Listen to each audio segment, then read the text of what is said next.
Aujourd'hui, je me trouve à Hann, petit village viticole comme on en trouve bien d'autres ici en Moselle luxembourgeoise. Un village comme les autres? Pas exactement, parce qu'ici à Hann, il y a la colline du Palmberg. Entre légendes et créatures extraordinaires, le Palmberg recèle bien des secrets, dont celui de l'immortalité. Et oui, rien que ça. Et devinez quoi? C'est là qu'on va aujourd'hui. C'est parti!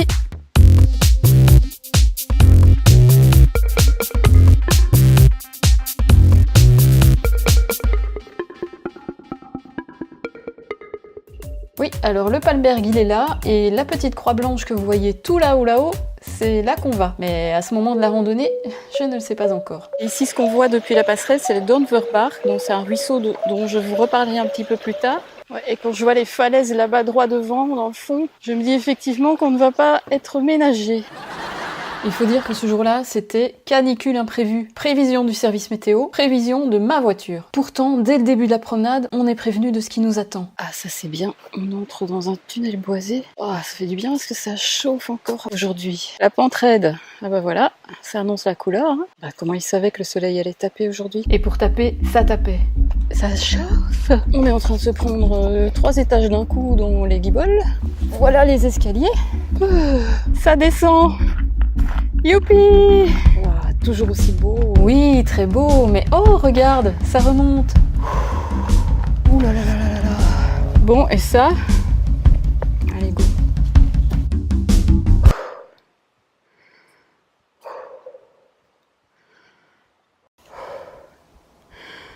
Et ça, c'est la bonne nouvelle. C'est qu'on part à droite sur ce petit sentier qui a l'air de descendre. Ouais, dur. À un moment, j'ai même commencé à voir des mirages. Je suis en Hollande. Il fait 21 degrés, avec une brise légère.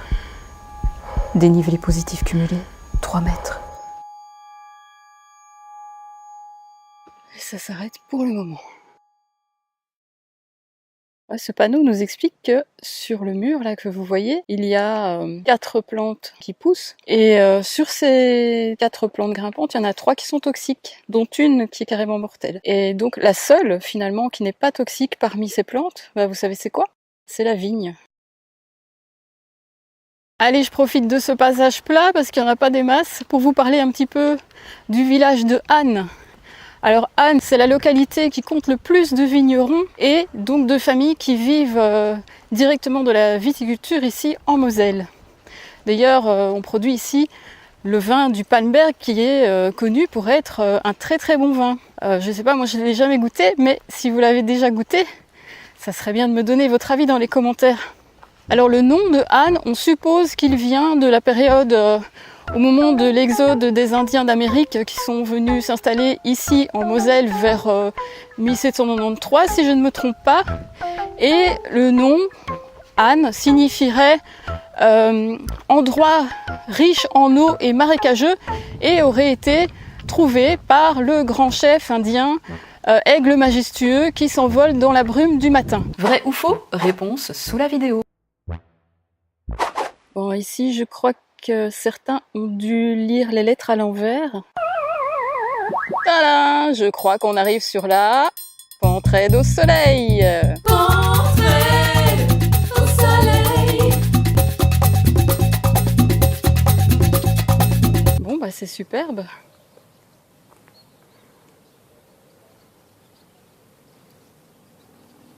Mon intuition et mes yeux me disent qu'on n'a pas fini de grimper.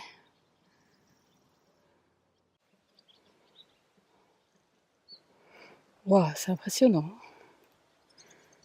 La coronelle lisse, un serpent qu'on peut rencontrer ici, qui n'est pas dangereuse, mais qui mord quand même. On va éviter. Hein. Le panneau ici nous dit que sous la chaleur estivale, les parois rocheuses ont l'effet d'un miroir. Pentraide au soleil. Oh, du vent.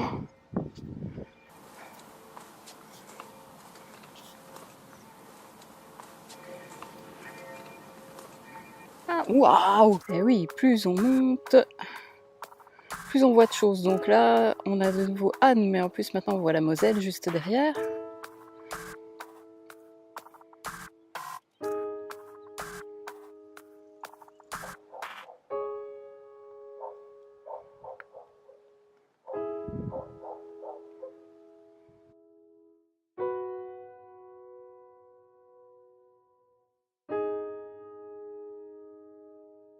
Donc ici au Palmberg, il y a un produit phare qui est le Riesling.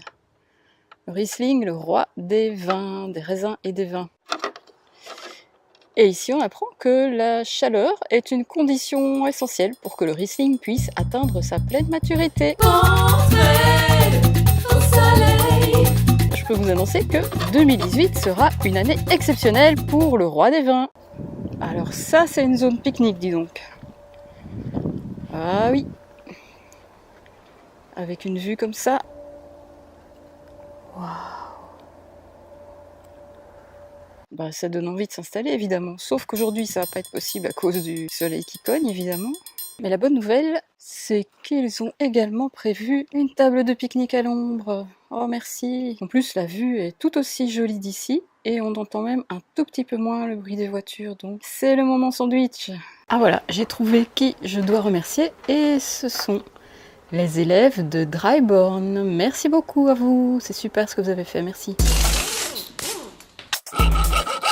Comment allumer un feu facilement en pleine nature, sans allumettes et sans briquet? Eh bien c'est très simple, détachez un verre de vos lunettes et fixez-le sur une balise dans une...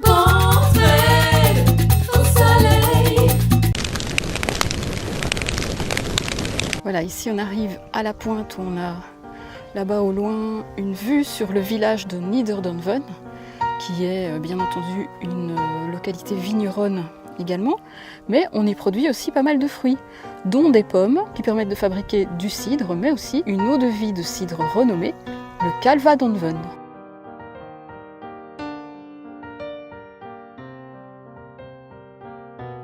Oui voilà, ça c'est la fameuse croix qu'on voit d'en bas. Et à partir de maintenant, ça redescend là-dedans, ce qui n'est pas forcément plus facile que monter. Alors là, je vous montre ceci, c'est du buis. Et en fait, ici, le Palmberg, ici, c'est le seul endroit au Luxembourg où le buis pousse à l'état sauvage et forme une petite forêt. Vous voyez, on va y entrer, il y a un sentier. Normalement, on trouve ça dans des régions plus chaudes. Plus chaudes ? Mais plus chaud qu'ici, c'est l'Australie. Et donc, le buis que je vous ai montré, que vous voyez encore ici, tout autour de moi, il pouvait remplacer les palmes lors du dimanche des rameaux. Et c'est d'ailleurs de là que vient le nom Palmberg. Alors le buis, on lui attribue aussi des pouvoirs magiques. Donc si vous allez couper des branches de buis lors du dimanche des rameaux, que vous allez les faire bénir à l'église, vous pourrez chasser la foudre, les mauvais esprits et les sorcières. Et vous allez bientôt voir que chasser les sorcières ici au Palmberg, eh ben, ça peut parfois bien venir à point. En vous baladant près de la rivière et dans les vignobles du Palmberg, vous apercevrez ce drôle d'arbre, le saule-tétard. Par un processus de taille régulière réalisé par la main de l'homme, la partie supérieure du saule prend petit à petit la forme d'une tête disproportionnée. Progressivement, la pourriture s'installe là où les branches sont coupées et le tronc se creuse. Le saule devient alors un hôtel première classe pour bien des insectes et des animaux qui se réfugient dans les creux et les fentes et dont la survie dépend fortement de la présence de cet arbre. Un autre animal a bien compris l'intérêt du saule, l'être humain. Les jeunes pousses ont beaucoup été utilisées pour attacher les vignes ainsi que dans les travaux de vannerie. Les branches peuvent servir de tuteurs ou être calcinées pour devenir des fusains. Et le bois souple du saule se prête bien à l'élaboration de manches pour les outils, mais aussi à la fabrication de baguettes magiques et de balais de sorcières. Les saules sont considérés comme lieux de rencontre privilégiés pour les sorcières et leurs complices. Lors de lugubres rituels, les magiciennes démoniaques y invoquent une sombre divinité, Hécate, la déesse des enfers. Hécate possède des pouvoirs redoutables. Elle fait surgir cauchemars et terreurs nocturnes, spectres et fantômes.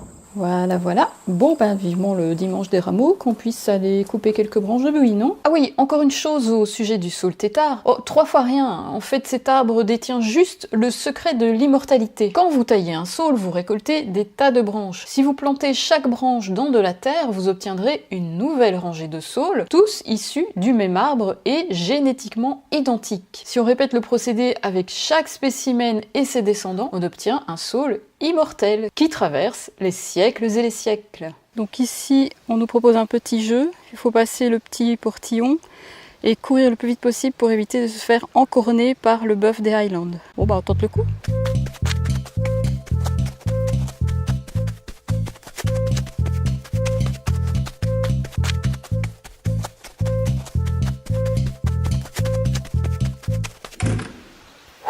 Ici, ce que vous voyez sont les restes du moulin Bock, le moulin de Niederdonven. Et l'histoire associée à ce moulin n'est pas forcément très gaie, puisque la roue de ce moulin était en partie alimentée par un étang, mais il se trouve que plusieurs membres de la famille des meuniers Bock se sont noyés dans cet étang. Non seulement ça, mais en plus, le moulin manquait souvent d'eau à cause des périodes de sécheresse. Et en parlant de manquer d'eau, je crois qu'on a un sérieux problème. Et ouais, j'ai plus d'eau. Alors, je savais qu'il allait faire chaud, je savais que la randonnée était compliquée, mais j'ai quand même sous-estimé.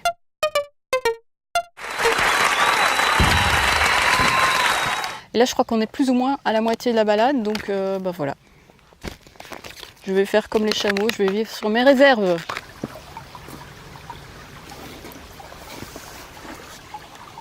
Ici on retrouve le Donverbar que je vous ai montré au début de la promenade. Le ruisseau vient de Niederdonven qui se trouve ici un peu plus au-dessus. Et quand il arrive à Hann, c'est là qu'il prend le maximum de sa vitesse.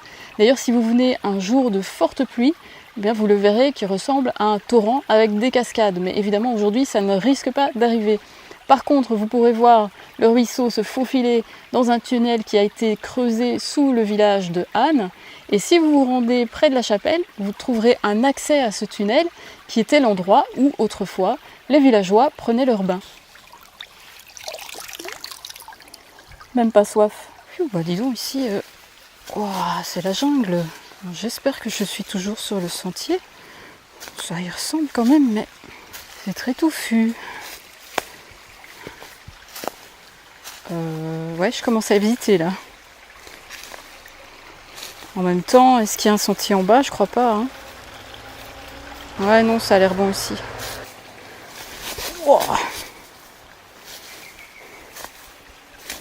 Et là, je me demande si je me suis pas trompée quand même, parce que ici, si je continue là-bas, hop, si je monte là, vous voyez à quel point c'est touffu. Et puis on arrive en plus au-dessus sur une route où il y a un certain trafic et ça donne pas très envie. Et puis là en bas, juste en dessous de moi, il y a le ruisseau. Hop, je sais pas si vous voyez, mais je vais redescendre.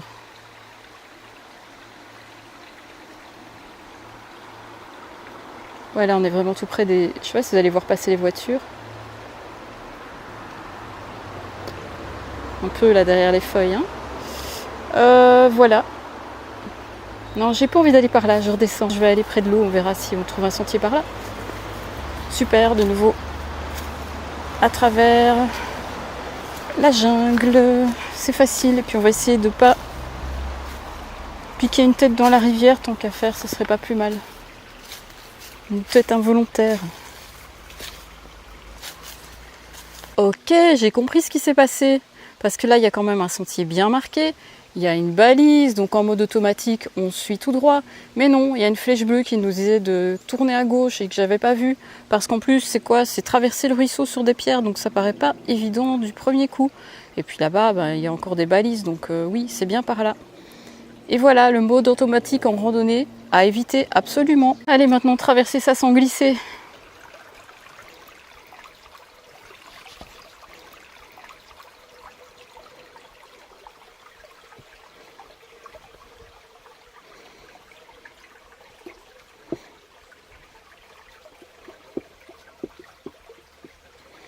Mission accomplie, on peut continuer.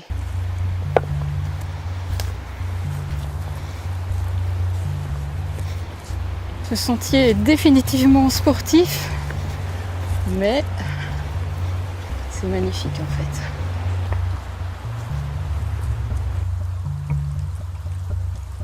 Avant de quitter les rives du Donverbach, je voudrais encore vous parler d'un animal qu'on trouve dans les zones humides et fraîches, par exemple sous les pierres ou dans le bois mort, comme ici. Et cet animal, c'est la salamandre de feu. Ceci dit, aujourd'hui, ça m'étonnerait qu'on en voit une, puisque c'est un animal qui est exclusivement nocturne.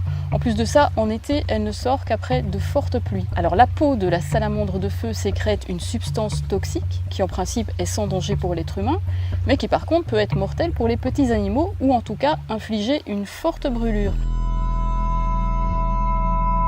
Il y a certaines légendes autour de cet animal. Il y en a une par exemple qui dit que la salamandre de feu a la capacité d'être plongée dans du feu sans en subir les dommages et en plus de pouvoir éteindre les flammes. D'où cette superstition qui dit que s'il y avait un incendie, il fallait jeter une salamandre dans les flammes pour éteindre le feu.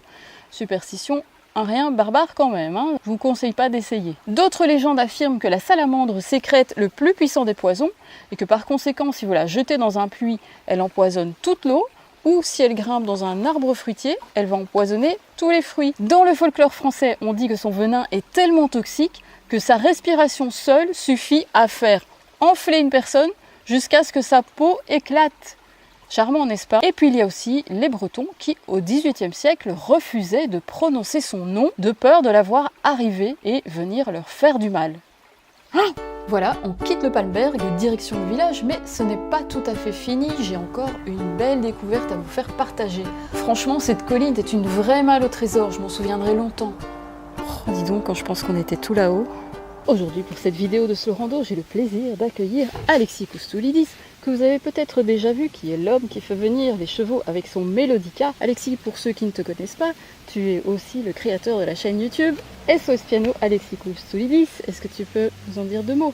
Oui, c'est une chaîne qui propose des tutoriels piano pour tout niveau, avec comme objectif aller jouer tout de suite sur le piano. Et puis, toi comme moi, on fait partie de l'ensemble Hop Hop Hop. Oui. Alors écoute, si je t'ai fait venir aujourd'hui, c'est parce que j'ai un petit service à te demander. En préparant la randonnée au sujet du Palmberg ici, j'ai trouvé qu'il existait la chanson du Palmberg. Oh. Et je sais que tu lis très bien les partitions, parce que j'ai retourné tout, j'ai pas trouvé de version chantée ni jouée de cette chanson. J'avais vraiment envie de l'entendre. Par contre, j'ai trouvé une partition. Est-ce que tu serais d'accord de la jouer? Allons-y. Je te la donne? Oui. On y va. On t'écoute.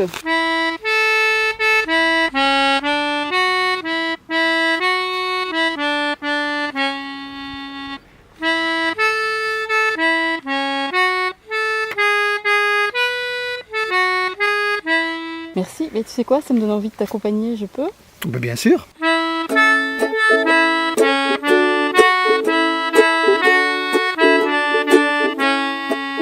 Alexis, dans l'ensemble Pop-Up, on chante en combien de langues différentes? Oh, je sais plus, une vingtaine. Oui, c'est ça, 20. Donc, chanter en luxembourgeois, finalement, ça ne fait pas peur. Non, mais on va Même essayer. pas peur? Non, allez, on y va. On y va? On se lance.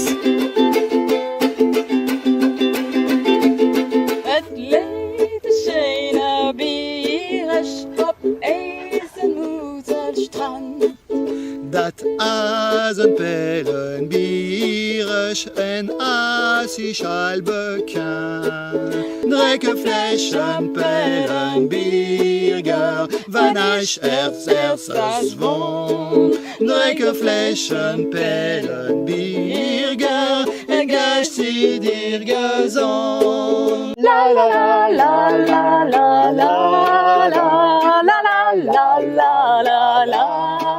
La la la la la la la la la la la la la.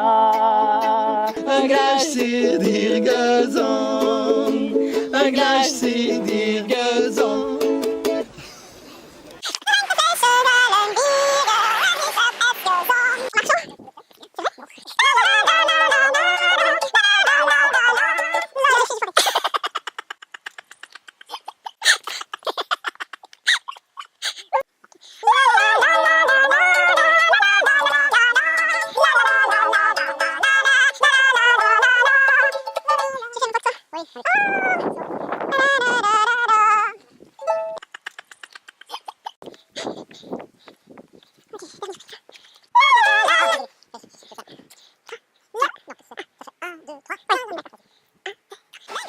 À Aufelt. T'as jamais entendu parler de Lucie? C'est toi, Lucie? Pardon, mais est-ce qu'une Lucie, ça vous dit quelque chose?